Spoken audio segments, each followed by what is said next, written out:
Pues bueno, vamos al estudio de hoy. Estamos estudiando el Evangelio de Juan, estamos en el capítulo 18. Estamos en este capítulo donde a nuestro Señor Jesucristo lo apresaron y lo van a llevar con el Anás, que era suegro de Caifás. Y estamos en ese capítulo, en el capítulo 18. Y en el capítulo 18 vamos al versículo 12, vamos a leer. Dice: entonces la compañía de soldados, el tribuno y los alguaciles de los judíos prendieron a Jesús y le ataron. Esto ya lo estudiamos anteriormente. Y son alrededor, más de 600 personas las que llegaron a apresar a nuestro Señor Jesucristo. Llega Judas con más de 600 soldados del templo y también romanos y apresan a nuestro Señor Jesucristo. Todos los discípulos echan a correr, huyen. Jesucristo es llevado preso y dice el versículo 13: y le llevaron primeramente a Anás, porque era suegro de Caifás, que era sumo sacerdote aquel año. Recordemos que Anás, como ya lo estudiamos, anteriormente él ya había sido sumo sacerdote y sus hijos también habían sido sumos sacerdotes. Es como que la familia sacerdotal. Y también Caifás era su, ¿qué dice? Yerno. Sí, era yerno, ¿verdad? Era su suegro, yerno. Iba a decir nuero, pero sí era así. Era su yerno.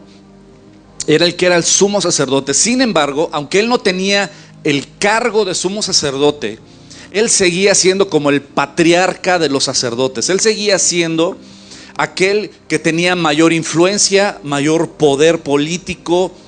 Era como ese anciano de poder, de autoridad, que lo respetaban, y fue el primero que le llevaron a Jesucristo. Y dice: llevaron primeramente a Anás, porque era suegro de Caifás, que era el sumo sacerdote aquel año. Y era Caifás el que había dado el consejo a los judíos de que convenía que un solo hombre muriese por el pueblo. Caifás fue precisamente el que dijo esto. ¿Y en qué contexto lo dijo? Está en Juan capítulo 11, como lo vamos a leer ahorita.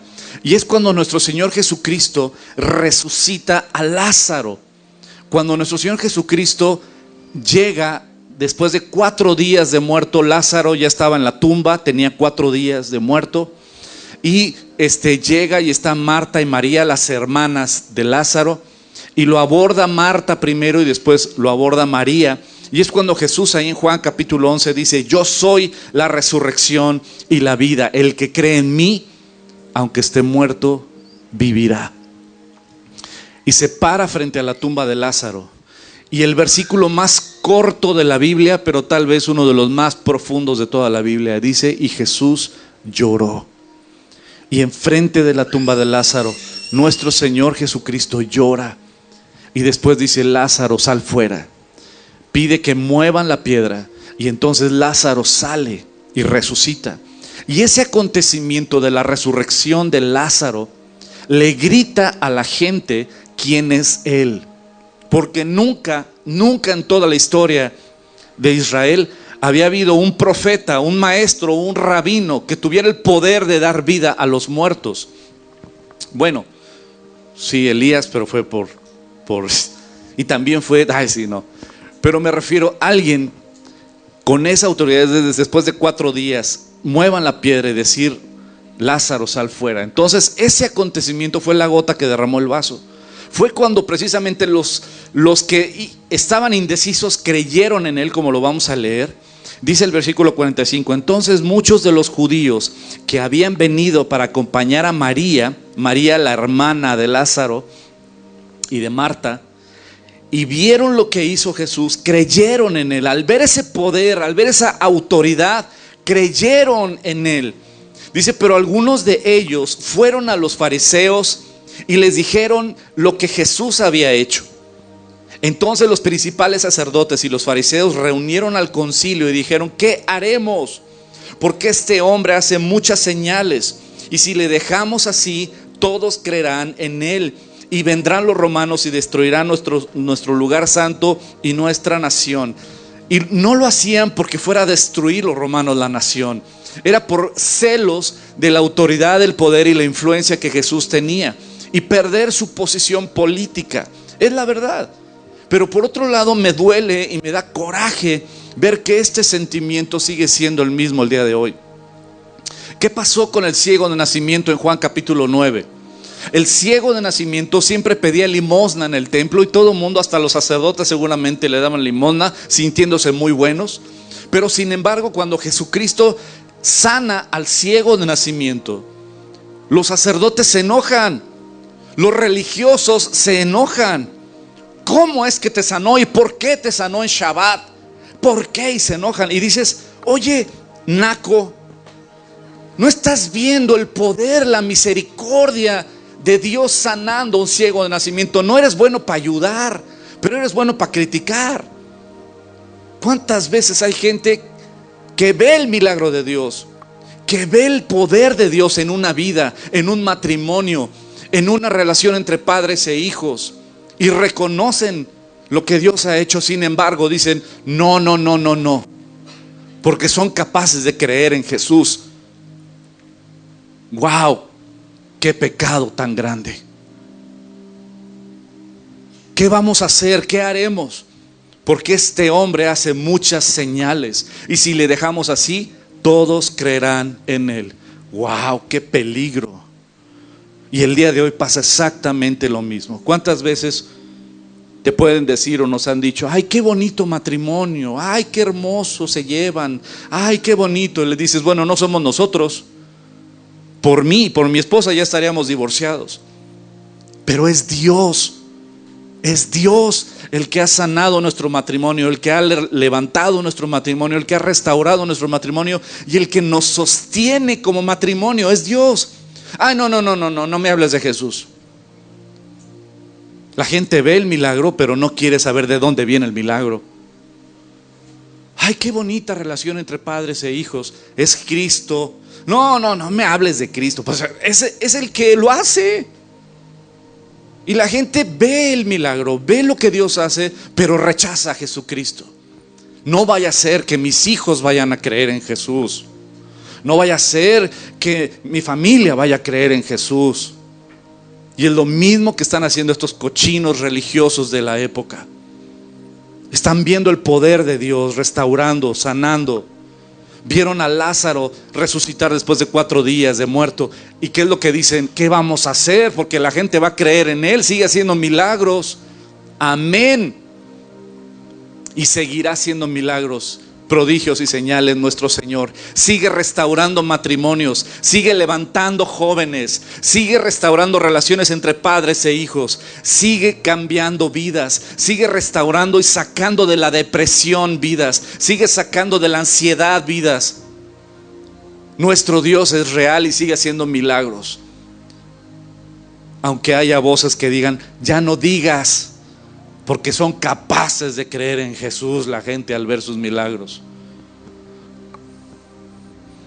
Entonces Caifás, uno de ellos, sumo sacerdote aquel año, dijo, vosotros no sabéis nada, ni pensáis que nos conviene que un hombre muera por el pueblo y no que toda la nación perezca.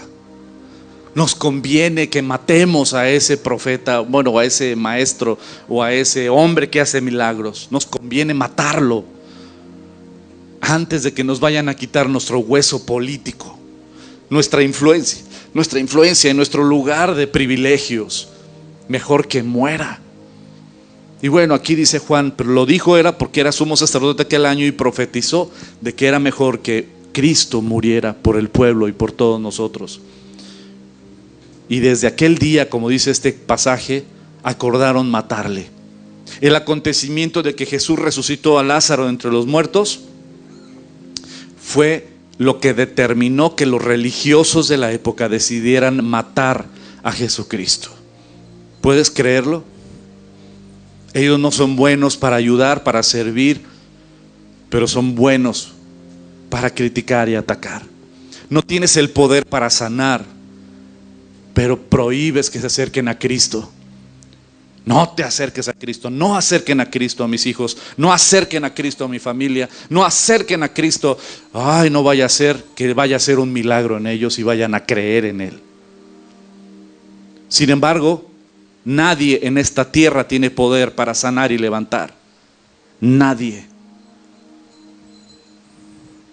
Juan capítulo 18, era Caifás el que había dado el consejo a los judíos de que convenía que un solo hombre muriese por el pueblo. Y seguían a Jesús, Simón, Pedro y otro discípulo. Y este discípulo era conocido del sumo sacerdote y entró con Jesús al patio del sumo sacerdote. La pregunta es, dice que es Simón, Pedro y otro discípulo. ¿Quién es el otro discípulo? Y voy a aprovecharlo para reforzar esta enseñanza. Si tú quieres saber, contestar preguntas que tienes de la Biblia, ¿dónde las vas a encontrar las respuestas? En la Biblia. ¿Quién es el otro discípulo del que Juan está diciendo en su evangelio? Dice que Pedro y el otro discípulo entraron en el patio. ¿Quién era este otro discípulo? Bueno, si nos vamos unos capítulos adelante, en el capítulo 20 de Juan, vamos a dejar claro quién es este otro discípulo. Versículo 1, Juan 20. El primer día de la semana, cuando nuestro Señor Jesucristo resucita de entre los muertos. Y nuestro Señor resucita de entre los muertos. Dice, el primer día de la semana, María Magdalena fue de mañana, siendo aún oscuro, al sepulcro, y vio quitada la piedra del sepulcro. Entonces corrió y fue a Simón Pedro y al otro discípulo. ¿Y quién es el otro discípulo? Al que amaba Jesús. ¿Y a quién amaba Jesús? A Juan. ¿Y quién lo dice? Juan. Está bien, ¿no? Qué padre que digas, Dios me ama mucho. Yo soy el consen. Qué padre. Pero Mateo no lo dice, Lucas no lo dijo y Marcos tampoco lo dijo. Pero el discípulo amado solo viene en el evangelio de Juan. Y dice, y le dijo, y que le dice que le dijo, no, dice. Y le dijo, se han llevado del sepulcro al Señor y no sabemos dónde le han puesto. Y salieron Pedro y el otro discípulo y fueron al sepulcro. Y corrían los dos juntos, pero el otro discípulo corrió más aprisa. Ay, ahora sí. ¿Quién ganó la carrera entre Pedro y el otro discípulo? Juan. ¿Y quién lo dice? Juan. Y yo le gané. Pues está bien, no hay bronca. Por nosotros no hay problema, ¿verdad? Entonces, ¿quién es el otro discípulo del que estamos hablando? Era Juan. ¿Te fijas que las respuestas están dentro de la Biblia? No tienes que buscar fuera de la Biblia. Si tú buscas respuestas fuera de la Biblia, te vas a meter en doctrinas de hombres. Pero cuando buscas las respuestas dentro de la Biblia, vas sobre lo seguro. Regresando a Juan 18. Y seguía a Jesús Simón Pedro y el otro discípulo. Y este discípulo era conocido del sumo sacerdote. Ahora, este otro discípulo es Juan. Y dice aquí que Juan era conocido del sumo sacerdote, por eso pudo ingresar al patio. Ahora, ¿por qué era conocido del sumo sacerdote? No lo sé. La Biblia no nos da más información. Sin embargo, vas a encontrar a muchos que van a decir, oh sí, porque la genealogía de Juan, uno de sus antepasados, su padre era hermano del primo de un amigo, y entonces era de la familia sacerdotal, y te dan toda una historia y dices, ¿y cuáles son los versículos? No, bueno, es que y patinan. Entonces, ¿por qué querer agregar lo que no está? Entonces, ¿qué les puedo decir yo? Que este discípulo era conocido del sumo sacerdote. ¿Quedó claro, verdad? Dice, y entró con Jesús al patio del sumo sacerdote de la casa de Anás, mas Pedro estaba fuera a la puerta porque no lo dejaban entrar, porque no cualquiera podía entrar en el patio de la casa del que había sido sumo sacerdote. Dice, y salió pues el discípulo que era conocido del sumo sacerdote y habló a la portera y le dijo, dale chance, es mi cuaderno, dale chance de pasar, mira, es buena onda, es medio atrabancado, pero es buena onda. Y la portera dijo, bueno, va, que pase. Y entonces la criada portera dijo a Pedro, ¿no eres tú también de los discípulos de este hombre? Y dijo él, no, no lo soy. La primera vez que Pedro niega a Jesús. Y este tema lo vamos a ver más adelante. Y estaba en pie los siervos y los alguaciles que habían encendido un fuego, porque hacía frío, y se calentaban. Y también con ellos estaba Pedro en pie calentándose. Mi querido Pedro. Y este punto lo vamos a ver más adelante, pero nada más quiero dejarles de tarea esto. Siguiente, por favor. Pedro, ¿era un valiente o era un cobarde? ¿Fue fiel a Jesucristo o le fue un infiel? Pero lo que sí podemos ver es que cuando apresan a Jesucristo, todos los discípulos echan a correr. Todos los discípulos huyen. Los únicos dos que acompañan a Jesucristo hasta donde lo llevan apresado son Pedro y Juan.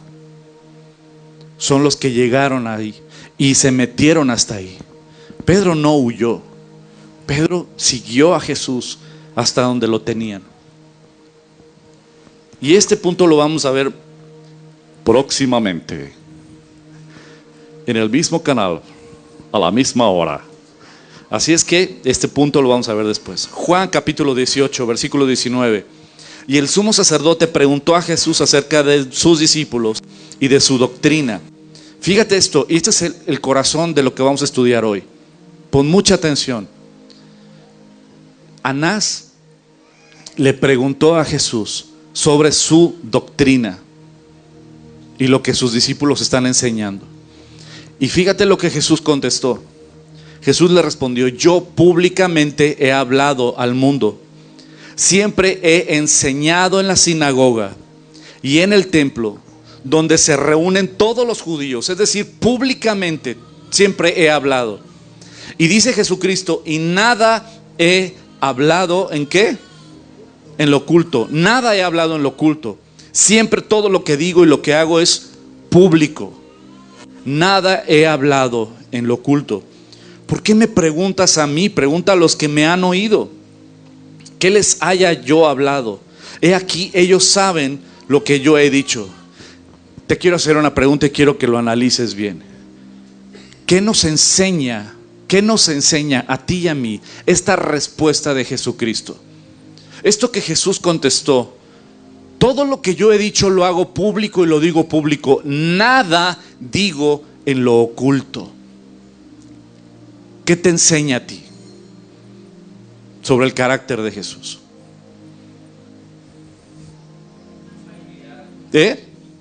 Integridad. Es íntegro. Nada hablo en lo oculto. Veracidad. ¿Qué más? Transparencia, claridad. Ven, claridad. No. Honestidad. Honestidad. ¿Qué más? Carlos. Transparencia. Verdad. Da confianza. Yo nunca hablo en lo oculto. Todo lo que yo digo, lo digo públicamente. Y eso es alguno de los puntos que vemos aquí. Congruencia. Habla a la luz, no en tinieblas. Habla con claridad. Habla verdad. Y es transparente. No anda en lo oculto. No anda en lo obscurito. No anda hablando a las espaldas. Todo dice Jesucristo. Y esto grábatelo. Estamos hablando de que está Jesús a punto de ser sacrificado en la cruz. Y hasta en sus últimos momentos nos da una cátedra de integridad. Una cátedra de decir: yo siempre hablo en lo público y no en lo secreto. Yo soy transparente. Nunca, pregúntale a todos los que me escuchan, siempre he dado el mismo mensaje. No doy un mensaje aquí y debajo del agua doy otro. Siempre he sido transparente. Y quiero que te grabes, porque esto es el corazón de este día, de este mensaje de hoy. Tú y yo, como hijos de Dios, y si nos llamamos cristianos, esto es lo que nos debe de caracterizar: transparencia, integridad, congruencia, andar en luz y no andar en tinieblas. Porque todo lo que se hace en tinieblas viene de Satanás y no de Dios. Lucas capítulo 12, versículo 2. Porque nada hay encubierto que no haya de descubrirse, ni oculto que no haya de saberse. ¿Entiendes esto? Todo Dios lo va a sacar a la luz. todo Dios lo va a sacar a la luz. Por tanto, todo lo que habéis dicho en tinieblas, a la luz se oirá. Y todo lo que habéis hablado al oído en los aposentos, se proclamará en las azoteas. Dios es un Dios de luz y no de tinieblas. Dios es un Dios de transparencia, de congruencia, de integridad, y no de oscuridad, no de debajo del agua, no de chismes y murmuraciones, no de hablar a espaldas de la gente, no de hacer negocios debajo del agua. Dios es un Dios de luz. Hace ya varios años yo era congregante, al igual que mi esposa, en una iglesia. Éramos servidores en esa iglesia, y un grupo de servidores de esa iglesia nos invitaron a cenar. Y en esa cena me sueltan la idea: Hugo, queremos empezar una nueva iglesia. Nos vamos a salir de esta iglesia y queremos empezar una nueva iglesia. Y queremos que tú te animes a que seas el pastor de la iglesia. La pregunta del $1,000,000: ¿esta reunión y esta plática ya la sabe el pastor? Y la respuesta, ¿cuál crees que fue? No. Dentro de mi corazón estaba así, mira. Yo dije: chicos, Dios es luz. Yo no quiero formar parte de esto. O sea, no. Y aparte, en ese entonces, honestamente les dijo: yo no tengo el llamado a ser pastor. Dios no me ha llamado a ser pastor para nada. Así es que yo no quiero formar parte de esto. ¿Y qué crees que era lo correcto que yo hiciera? Hablar con mi pastor. Le hablé y le dije: oye, necesito hablar contigo. Me importa nada lo que la gente tenga que decir de mí, me importa todo lo que Dios tiene que decir de mí. Cité al que era mi pastor y le dije: oye, me invitaron a cenar fulanito, sutanito, chonito y Juanito a la luz, y me pidieron que me aventara a ser pastor. Yo nada más te la paso al costo. Por supuesto, mi respuesta es no. Porque si yo quiero que Dios me bendiga, Dios bendice la luz, no las tinieblas.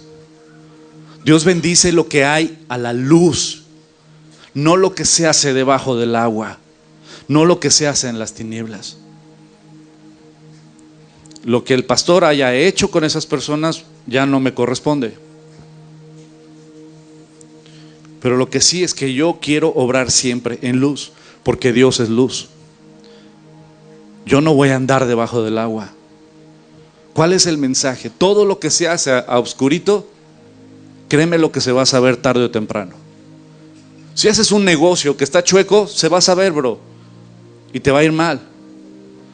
Si andas en una doble vida o traes una amante, se va a saber tarde o temprano y te va a ir mal. Dios es luz y no hay ningunas tinieblas en Él. Si decimos que creemos en Él y si nos decimos cristianos, no me importa el cargo que tengas en la iglesia o no me importa los años que lleves de cristiano, importa qué actitud tomamos y qué acciones hacemos. En integridad, en luz, en transparencia, en congruencia. Porque todo lo que se hace debajo del agua, a espaldas de la gente, no proviene de Dios sino del enemigo. Y el enemigo ha venido a dividir, ha venido a destruir, ha venido a matar. ¿Quieres que Dios bendiga tu vida y que bendiga todo lo que haces? Anda en luz. Anda en luz, en integridad, en transparencia. Es la única manera en la cual uno puede decir: yo soy cristiano. porque ando en luz. Romanos capítulo 2, versículo 14, porque cuando los gentiles, y se refiere aquí a los que todavía no conocen de Cristo, que no tienen ley, hacen por naturaleza lo que es de la ley. ¿Por qué? Porque estos, dice, aunque no tengan ley, son ley para sí mismos, mostrando la ley, la obra de la ley escrita en sus corazones. Dios le dijo a Jeremías, a través de Jeremías: yo escribiré mi ley en sus corazones. Y Dios, aunque tú y yo no conocíamos de Cristo todavía, o tal vez nunca habíamos leído la Biblia, o no hubiéramos estudiado, tú y yo, dentro de nosotros, Dios había puesto su ley, y tú y yo sabíamos que mentir era malo. Tú y yo sabíamos las cosas que son malas, porque Dios puso su ley en nuestros corazones, dando testimonio en su conciencia y acusándoles o defendiéndoles sus razonamientos. En el día en que Dios juzgará por Jesucristo los secretos de los hombres. Dios juzgará por Jesucristo los secretos de los hombres conforme a mi evangelio, dice el apóstol Pablo. Dios va a juzgar esos secretos, eso que está en oculto, Dios lo va a juzgar. Amigos, familia preciosa, que tu vida sea transparente, que tu vida sea luz, que tu vida ande en integridad y nada en lo oculto, para que Dios te bendiga. Dios bendice lo que está en luz, en transparencia, no lo que se hace a espaldas de la gente. Y repito, no importa los años que lleven de cristianos la gente, ni el cargo que ocupen en un ministerio o en una iglesia, porque Jesucristo en Mateo 23, como lo voy a leer, expuso la porquería del sacerdocio. Mateo capítulo 23, versículo 25. Ay de vosotros, escribas y fariseos hipócritas, porque limpiáis lo de fuera del vaso y del plato, pero por dentro estáis llenos de robo y de injusticia. Fariseo ciego, limpia primero lo de dentro del vaso y del plato, para que también lo de afuera sea limpio. Ay de vosotros, escribas y fariseos hipócritas, porque sois semejantes a sepulcros blanqueados, que por fuera a la verdad se muestran hermosos, mas por dentro están llenos de huesos de muertos y de toda inmundicia. Así también vosotros por fuera a la verdad os mostráis justos a los hombres, pero por dentro estáis llenos de hipocresía y de iniquidad. Y se lo dijo a los religiosos de la época, se los dijo a los que enseñaban la palabra, se los dijo a los sacerdotes, a los que dirigían el templo. El Hijo de Dios, con poder y con autoridad, dijo: ustedes muestran una cara a la gente, pero yo conozco lo que hay en su corazón: orgullo, envidia, celos. Por eso, amada familia, amigos, Eclesiastés capítulo 12, versículo 13, el fin de todo discurso oído es este: teme a Dios y guarda sus mandamientos, porque esto es el todo del hombre. Porque Dios traerá toda obra a juicio juntamente con toda cosa encubierta, sea buena o sea mala. Dios va a sacar todo a la luz. Proverbios 1:7, el principio, el inicio de la sabiduría es el temor de Jehová. Los insensatos desprecian la sabiduría y la enseñanza. ¿Y qué es el temor del Señor? En pocas palabras, es saber que Dios me observa en todo lugar y en todo momento. Honrar a Dios en lo público y en lo secreto. Alguien que es temeroso de Dios es: no importa si la gente me ve o no me ve, Dios me ve. No importa si mi esposa me ve o no me ve, Dios me ve. No importa si mi papá o mi mamá me ven, Dios me ve. No importa si mi patrón o mi jefe me ve, Dios me ve. Eso es andar en temor de Dios, saber que Dios te está observando. Y buscar honrar a Dios y agradar a Dios en lo público y en lo secreto. Y eso es una persona sabia. Aquel que sabe que no hay secretos.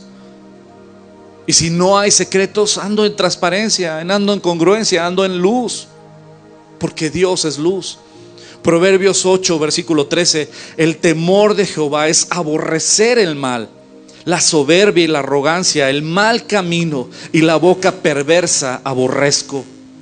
Deuteronomio 10, versículo 12: ahora pues, Israel, ¿qué pide Jehová tu Dios de ti? Sino que temas a Jehová tu Dios, que andes en todos sus caminos, y que lo ames y sirvas a Jehová tu Dios con todo tu corazón y con toda tu alma. Que guardes los mandamientos de Jehová y sus estatutos que yo te prescribo hoy, para que tengas prosperidad. He aquí, de Jehová tu Dios son los cielos y los cielos de los cielos, la tierra y todas las cosas que hay en ella. El Señor es el dueño de todo. El Señor ve todo. El Señor todo lo ve y todo lo escucha y todo lo puede. Anda en sus caminos, obedece sus preceptos, sus mandamientos.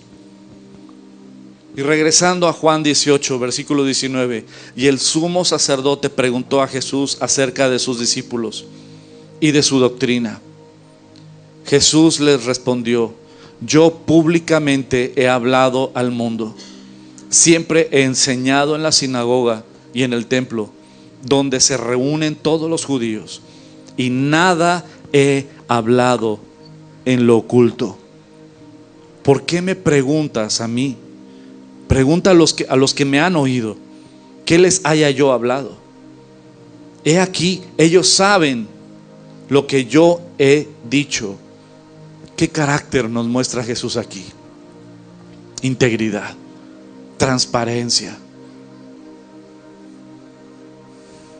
Primera de Juan, capítulo 1. Este es el mensaje que hemos oído de Él y os anunciamos. Dios es luz y no hay ningunas tinieblas en Él. Si decimos que tenemos comunión con Él y andamos en tinieblas, tenemos una doble vida, tenemos una doble agenda. Mentimos y no practicamos la verdad. Pero si andamos en luz, como Él está en luz, tenemos comunión unos con otros. Y la sangre de Jesucristo, su Hijo, nos limpia de todo pecado. Amados de Dios, Dios es luz y no hay ningunas tinieblas en Él. El que se dice hijo de Dios, debemos de andar en luz, en integridad, en transparencia. No hay nada oculto, no hay una doble vida. Lo que ves es lo que hay, en lo público y en lo secreto. Si somos verdaderamente hijos de Dios, tenemos que andar en luz. Y si tú tienes una doble vida o hay algo oculto, pídele perdón a Dios y arrepiéntete y renuncia, porque Dios va a sacar a la luz todo lo que se hace en lo oculto. Primera de Juan, capítulo 2. El que dice yo le conozco y no guarda sus mandamientos, el tal es mentiroso y la verdad no está en él. Pero el que guarda su palabra, en este verdaderamente el amor de Dios se ha perfeccionado. Por esto sabemos que estamos en Él. El que dice que permanece en Él, ¿qué dice? Debe de andar como Él anduvo. Y en sus últimos momentos, aún en el momento más difícil, cuando era apresado, golpeado, ahí todavía Jesucristo nos muestra integridad, transparencia, que Él es un Dios de luz, un Salvador. Juan 18, cuando Jesús hubo dicho esto, uno de los alguaciles que estaba ahí le dio una bofetada, diciendo: ¿así respondes al sumo sacerdote? Y Jesús le respondió: si he hablado mal, testifica en qué está el mal. Y si bien, ¿por qué me golpeas? Anás entonces le envió atado a Caifás, el sumo sacerdote. Y hasta ahí le vamos a dejar hoy. Jesús es íntegro, es congruente, es luz. Y nosotros debemos de andar como Él anduvo. Si hay algo que tú debes de pedir perdón, si hay algo que tú tienes que arrepentirte, te quieres poner a cuentas con Dios, hazlo ahorita. No te esperes. No te esperes. No te desconectes de YouTube o Facebook sin ponerte a cuentas con Dios. No salgas por esa puerta sin pedirle perdón a Dios y ponerte a cuentas con Dios. Y como hijos de Dios verdaderos, andemos en luz, andemos en su camino. Y pide perdón si hay algo que pedir perdón. ¿Oramos? Vamos a orar.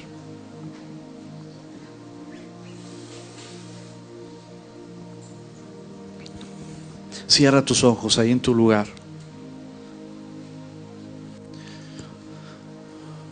Y pídele perdón a Dios. Dios te conoce. Él ha visto todo, ha escuchado todo. Él lo sabe. Y Él te ama. Y Él te está dando una oportunidad hoy.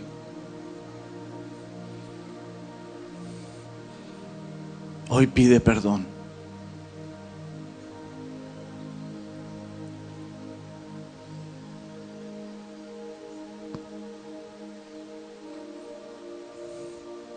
Camina en luz. Toma tu decisión de caminar en luz con tu Salvador. De ser íntegro, íntegra. Ser una sola persona, una misma persona en todos lados. En tu casa, en la iglesia, en tus fiestas, en el trabajo, en la escuela.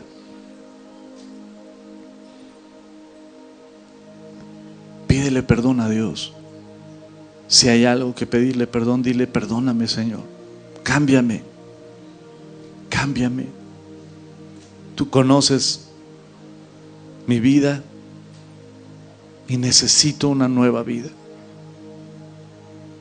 Hoy renuncio a las tinieblas y vengo a la luz. Límpiame de mi maldad. Sálvame. Limpia mi mente, mi corazón, mis ojos, todo mi ser. Límpiame. Te necesito.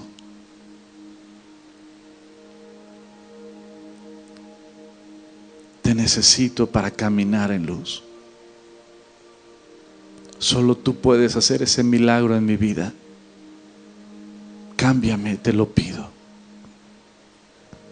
Y gracias por tu Hijo Jesucristo.